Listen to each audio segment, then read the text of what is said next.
Akhirnya kasus dari penembakan Brigadir J mulai menemukan titik terang.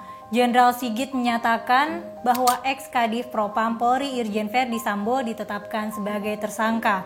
Hal ini ia ungkap pada tanggal 9 Agustus 2022 lalu di kantornya. Tim Sus telah memutuskan untuk menetapkan Saudara FS sebagai tersangka. Lalu apa saja ya perkembangan dari kasus penembakan ini? Simak ulasan selengkapnya bersama aku Mela hanya di Headline.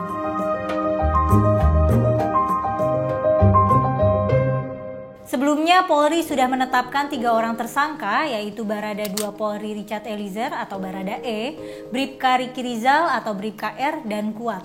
Mereka mempunyai peran masing-masing, seperti Barada E berperan melakukan penembakan terhadap Brigadir J, Bribka R membantu dan menyaksikan penembakan, dan Kuat juga membantu serta menyaksikan penembakan terhadap korban. Selain itu juga 11 perwira tinggi dan menengah ditempatkan di Mako Brimob Kelapa II Depok untuk dimintai keterangan pada tanggal 9 Agustus 2022 lalu. Penetapan tersangka ini dilakukan setelah tim khusus memeriksa para saksi dan barang bukti yang terkait dengan penembakan ini. Menurut pernyataan Kapolri, tim khusus tidak menemukan fakta dari peristiwa tembak-menembak seperti di awal. Tidak ditemukan fakta peristiwa tembak-menembak seperti yang dilaporkan awal. Seperti yang kita ketahui, Barada E pada awalnya disebutkan terlibat aksi baku tembak dengan Brigadir J yang diduga melecehkan istri Verdi Sambo. Namun semua narasi tersebut berubah seiring dengan proses penyidikan yang masih berjalan hingga sekarang. Barada E dinyatakan melakukan penembakan atas perintah Verdi Sambo. Selanjutnya, untuk menjaga transparansi dan akuntabilitas, Kapolri juga melibatkan pihak-pihak eksternal seperti Komnas HAM dan mitra lain. Sebelum ditetapkan sebagai tersangka, tim gabungan itu sudah melakukan pengawasan pemeriksaan terhadap Verdi Sambo atas dugaan melakukan pelanggaran prosedur seperti tidak profesionalnya dalam penanganan TKP serta mengambil CCTV di sekitar TKP. Di sisi lain, Barada E juga mengajukan perlindungan hukum dan justice kolaborator pada tanggal 6 Agustus 2022 lalu dan sudah disetujui oleh Wakil Ketua Lembaga Perlindungan Saksi dan Korban Edwin Partogi. Pihaknya setuju apabila Barada E tidak terbukti sebagai pelaku utama dalam kasus ini. Diketahui informasi terakhir dari pihak Barada E kepada LPSK adalah dia bukan pelaku utama pada kejadian tersebut.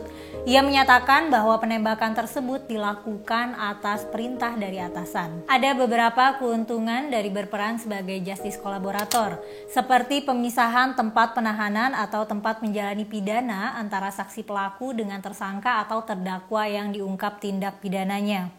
Lalu pemisahan pemberkasan dalam proses penyidikan antara saksi pelaku dengan tersangka.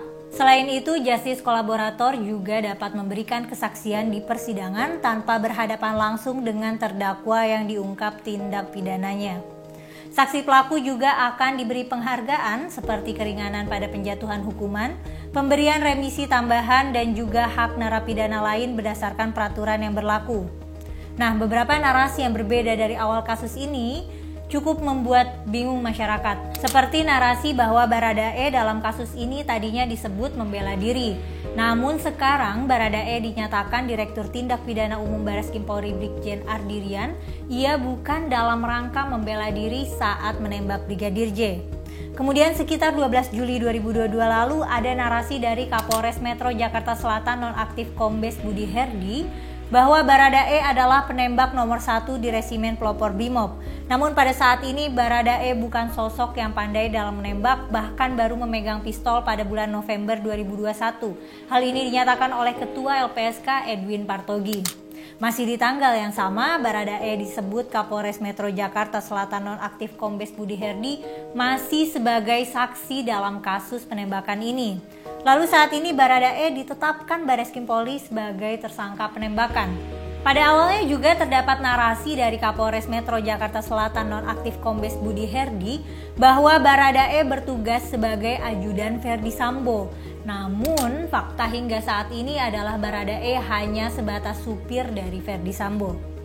Dan pada bulan Juli juga, Kapolres Metro Jakarta Selatan nonaktif Kombes Budi Herdi menyebut bahwa CCTV di rumah Ferdi Sambo sudah rusak sejak 2 minggu sebelum peristiwa terjadi. Namun pada tanggal 4 Agustus 2022 lalu, Ketua Komnas HAM Taufan Damanik menduga ada unsur kesengajaan dalam matinya CCTV tersebut pada saat kejadian. Selain itu terungkap juga fakta baru. Menurut keterangan kuasa hukum Baradae, penembakan tersebut tidak dilakukan oleh Baradae seorang diri. Ia berkata bahwa Baradae hanya melakukan penembakan pertama, namun untuk penembakan berikutnya dilakukan oleh orang lain. Nah, itu dia tadi ulasan seputar perkembangan kasus penembakan Brigadir J. Menurut kalian gimana nih? Apakah memang Ferdi Sambo dalang dari semuanya? Dan sebenarnya apa ya motif dari penembakan ini? Coba tulis pendapatmu di kolom komentar ya. Dukung terus channel YouTube kami dengan mengklik tombol subscribe dan juga nyalain lonceng notifikasi supaya nggak ketinggalan video terbaru dari kami. Share video ini jika dirasa bermanfaat. Aku Mela mohon undur diri, sampai ketemu lagi di headline selanjutnya.